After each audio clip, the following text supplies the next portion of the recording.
2 Prince Amin, her, Khepeshef's tomb, number 55. On the walls of his tomb, this prince's name Amin Khepeshef was written without the word her. He was King Ramesses III's son. The stunning, vibrantly colored scenery of this tomb are arguably what set it apart. This prince appears to have died young, 10 years old, based on the scenery, which shows him with a side lock of hair, but he was still given the customary titles of a king's son, and one of his most significant titles was probably bearer of the royal fan at the right side of the king.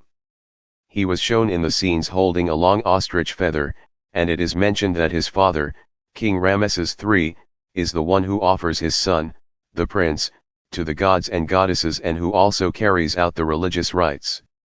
The prince's youth could be the cause of this.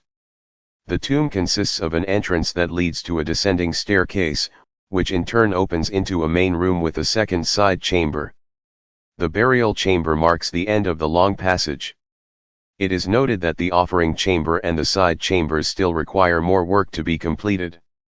Beautiful scenes depicting the prince and his father, the king, presenting his son to the various gods and goddesses can be found in the first main chamber. Immediately after the entry, on the left, we see the king hugging the goddess Isis. The deity Jehudi is seen standing behind him, followed by the king and the prince, who are both burning incense in front of the god Ta, who is seen within his shrine. The princess is next presented by the king to Tutankhamun, Tuamutef, and Imzadi, then the goddess Isis.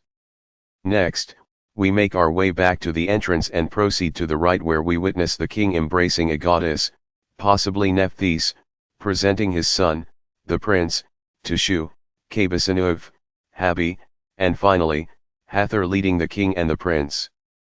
2 scenes of Isis and Nephthys can be seen on the door jambs leading to the long passage. This passage's walls bore texts and scenes taken from the Book of Gates. At last, we arrive at the burial chamber, which has a red granite stone sarcophagus within and is devoid of inscriptions.